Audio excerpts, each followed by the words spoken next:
ఓయ్, ఏంటన్నా ఉన్నావు? అదా రేపు ఇంటర్వ్యూ ఉంది, అందుకే టెన్షన్గా ఉంది. అవునా, అయితే ఏ డ్రెస్ వేసుకుంటున్నావు? డ్రెస్ అదేముంది, ఏదో వేసుకెళ్ళిపోవడమే. అదే wrong. First impression sir best impression అంటారు. నువ్వు అపియరెన్స్ సీరియస్ గా తీసుకోలేకపోతే ఇంక వర్క్ ని సీరియస్ గా తీసుకుంటావు ఎలా అనుకుంటారు చెప్పు. అయితే సరదాగా వెస్ట్రన్ ఫార్మల్ ట్రై చేద్దామా? సే, ఎప్పుడైనా ఇంటర్వ్యూకి వెళ్ళినప్పుడు ఎక్స్పెరిమెంట్స్ చేయకూడదు.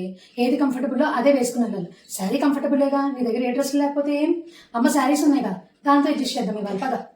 శారీ శారీ అనగానే కాంజీవరము అలాంటి పట్టు శారీస్ కాకుండా మన plain saris with temple border ఉన్న శారీస్ మాత్రమే ప్రిఫర్ చేయాలి, అది కూడా కాటన్లో. అండ్ హెయిర్ స్టైల్ వచ్చేసి లో బన్ ఆర్ లో పోనీటైల్. నేను లో పోనీటైల్ ప్రిఫర్ చేస్తున్నాను. అండ్ ఇయర్ రింగ్స్ కూడా ఓన్లీ ఈ స్టడ్స్, సింపుల్ గా ఈ స్టడ్స్ మాత్రమే ప్రిఫర్ చేయాలి. And next one, so analogue watch ఉంటే అనలాగ్ వాచ్ ప్రిఫర్ చేయండి, అదర్వైజ్ స్మార్ట్ వాచెస్ అలాంటివి ఏమి అనలేదు. సో ఫుట్ వేర్ వచ్చేసి close toe footwear or Kolhapuri footwear అనేవి ఫార్మల్ వేర్ లా సూట్ అవుతాయి. ఇన్ కేస్ కాజల్ అలవాటు ఉంటే కాజల్ని పెట్టుకోండి. సో ఇంటర్వ్యూ రెడీ అయితే అయిపోయాను. ఇంటర్వ్యూకి ఎలాంటి ఫైల్స్ తీసుకెళ్ళాలి అనేది మినిమం 100 కమెంట్స్ వస్తే నెక్స్ట్ వీడియోలో ఆ ఫైల్స్ కోసం చెప్తాను. ఈ వీడియో మీకు నచ్చినట్లయితే ప్లీజ్ లైక్ చేసి, షేర్ చేసి, సబ్స్క్రైబ్ చేసుకోండి ప్లీజ్.